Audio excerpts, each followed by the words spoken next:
नेपालको अन्तर्राष्ट्रिय सीमाको सुरक्षा अहिले सशस्त्र प्रहरी बलले गरिरहेको छ। कोभिड-19को सङ्क्रमण बढेसँगै सीमा क्षेत्रमा खटिएका सशस्त्र प्रहरीहरू पनि कोभिड-19 सङ्क्रमणको जोखिममा परेका छन्। भारतमा कोभिड-19 सङ्क्रमणको दोस्रो लहर चलेसँगै कामको सिलसिलामा भारत गएका नेपालीहरू स्वदेश फर्कन थालेका छन्। भारतबाट नेपाल फर्केका 60% बढी नेपालीहरू सङ्क्रमित पाइएको छ। यस्तो अवस्थामा प्रवासी नेपालीको सिधा सम्पर्कमा आउने सशस्त्र प्रहरी बल सँगै त्यहाँ खटिने नेपाल प्रहरी र नेपाली सेनाका सुरक्षाकर्मीहरू पनि सङ्क्रमित भइरहेका छन्। त्यसमध्ये सीमा सुरक्षार्थ परिचालन भएका सशस्त्र प्रहरी जवानहरू सङ्क्रमणको बढी जोखिममा रहेका छन्। सशस्त्र प्रहरी बलका प्रवक्ता नायब महानिरीक्षक राजु अर्यालका अनुसार सङ्गठनभित्र आन्तरिक व्यवस्थापन गरेर सकेसम्म जोखिम कम गर्ने र सङ्क्रमण हुन नदिने उपाय अवलम्बन गरिएको छ। सशस्त्र प्रहरी बलले कोभिड-19को पहिलो लहरमा लिएको शिक्षा र अनुभवको आधारमा तयारी गरेर काम गरिरहेको नायब महानिरीक्षक अर्यालले बताउनुभयो। सङ्गठनभित्र ब्यारेकदेखि ड्युटी खटिँदासम्मको जोखिम मूल्याङ्कन गरेर काम गरिरहेको अर्यालले बताउनुभयो। सीमानाको सुरक्षामा सशस्त्र प्रहरी बल यो खटिरहेको छ। यो हामी सबैलाई विदित भएकै कुरा हो। यो कोरोना महामारीको सम्बन्धमा पहिलो लहरमा सशस्त्र प्रहरी बलले विशेष गरी सीमा नाकामा दक्षिणबाट र उत्तरबाट पनि केही नाकाहरूबाट आउने जुन इन्फेक्टेड मान्छेहरू आउन सक्छन् भन्ने शङ्काको आधारमा सशस्त्र प्रहरी बलको ड्युटीहरू खटिएको थियो। त्यो ड्युटीको कमी कमजोरी त्यसमा हामीले पाएका चाहिँ फिडब्याकहरूलाई त्यो अध्ययन गरेर अहिले फेरि दोस्रो लहर अहिले सुरु भइसकेको छ। यसलाई कसरी परिचालन गर्ने, कस्ता कस्ता साधन स्रोतहरूको आवश्यकता पर्छ, के हामीले आन्तरिक रूपमा गर्न सक्छौँ र के चाहिँ सरकारको तर्फबाट गर्नुपर्छ भन्ने कुरा हामी सबै औल्याएर हामीले हाम्रो ड्युटीहरू परिचालन गरिरहेका छौँ।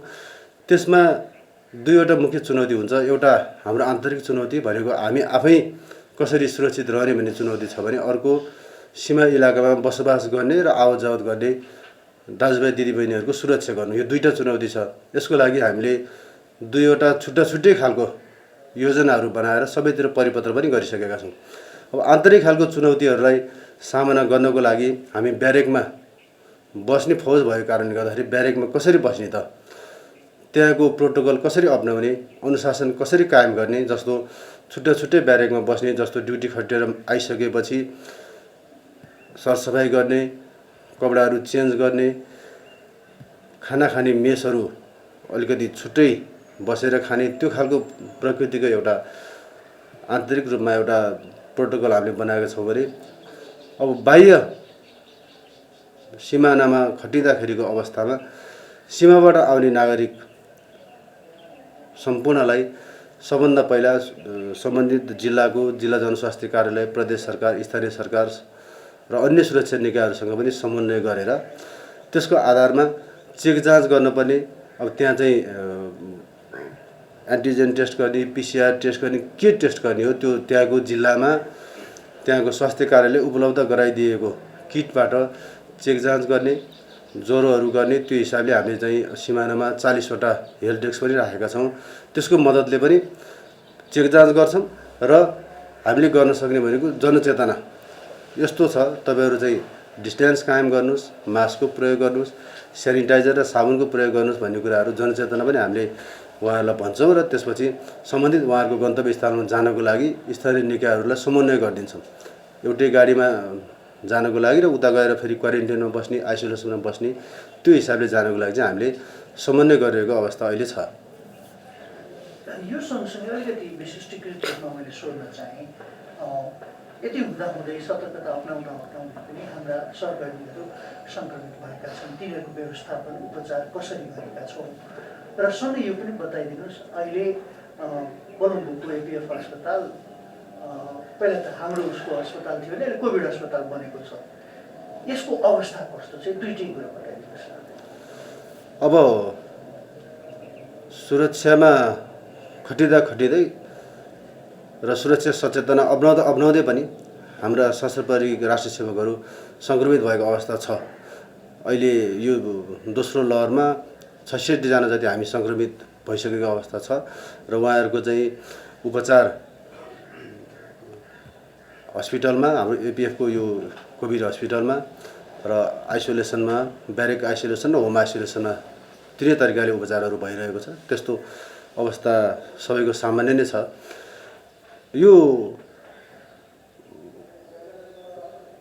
ड्युटीमा फिल्डमा खटिनुपर्ने कारणले गर्दाखेरि प्रत्यक्ष रूपमा सम्पर्क रहनुपर्ने, जस्तो अहिले काठमाडौँ भ्यालीकै निषेधाज्ञा छ, अन्य कति जिल्लाहरूमा निषेधाज्ञा छ। यसमा प्रत्यक्ष रूपमा खटिएर सम्झाउने, बुझाउने, जनचेतनाका कुराहरू गर्ने, अवेरनेस दिने काममा पनि खटिनुपर्ने कारणले गर्दाखेरि यो इन्फेक्टेड भइरहेको छ। तर पनि हामीले त्यसलाई सकेसम्म नहोस् भन्ने हिसाबमै लागेका छौँ।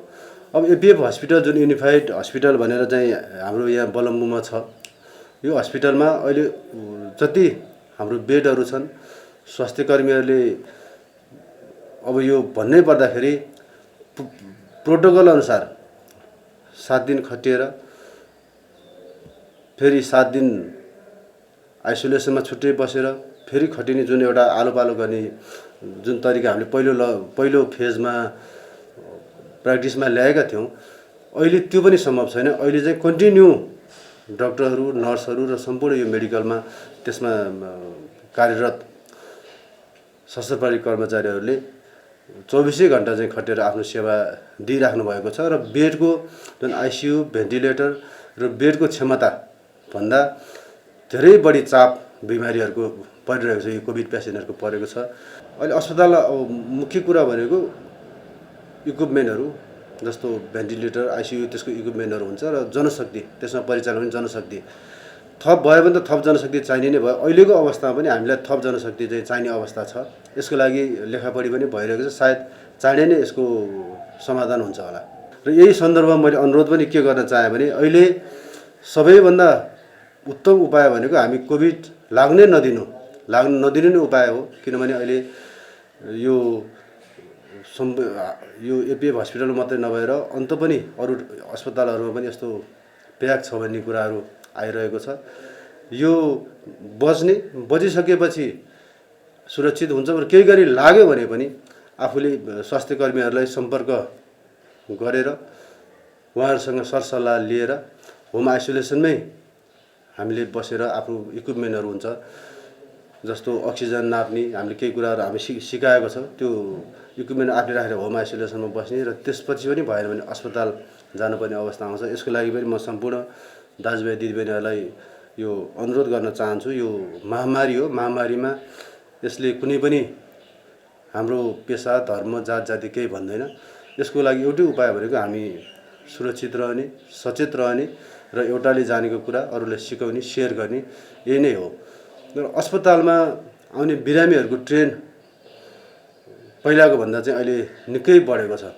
र अब यसको डिटेल त म विज्ञ होइन, मैले त्यति भन्न पनि सक्दिनँ। तर डाक्टर साहबहरूसँग सल्लाह भएअनुसार उहाँहरूसँग कुराकानी हुँदाखेरि चाहिँ अहिले धेरै बच्चा केटाकेटी पहिला चाहिँ 20 वर्ष मुनिको रेयर हुन्थ्यो भने अहिले चाहिँ त्यो उमेरको पनि हद अहिले नतोकेको कारणले गर्दाखेरि हामी घर परिवारमा सबै जोगिनु पर्ने अवस्था छ अहिले। सशस्त्र प्रहरी बलका 1000 भन्दा बढी सुरक्षाकर्मी अहिले कोभिड-19बाट सङ्क्रमित भइसकेका छन्। अहिले आइसोलेसनमा 5 जना सुरक्षाकर्मीले उपचार गराइरहेका छन्। कोभिड-19 को दोस्रो लहरमा 66 जना सुरक्षाकर्मी सङ्क्रमित भएको नायब महानिरीक्षक अर्यालले जानकारी दिनुभयो। सशस्त्र प्रहरी बलको आफ्नो छुट्टै अस्पताल भए पनि सङ्क्रमितको चाप बढेकोले चुनौती थपेको अर्यालले बताउनुभयो। अस्पतालको चापलाई थेक्न स्वास्थ्यसँग सम्बन्धित जनशक्ति अपुग भएको भन्दै उहाँले वर्तमान अवस्थामा आवश्यक जनशक्तिसँगै प्राविधिक सामग्री पनि थप्न सके अस्पतालले कोभिड-19 विरुद्धको उपचारमा महत्त्वपूर्ण भूमिका खेल्न सक्ने विश्वास व्यक्त गर्नुभयो।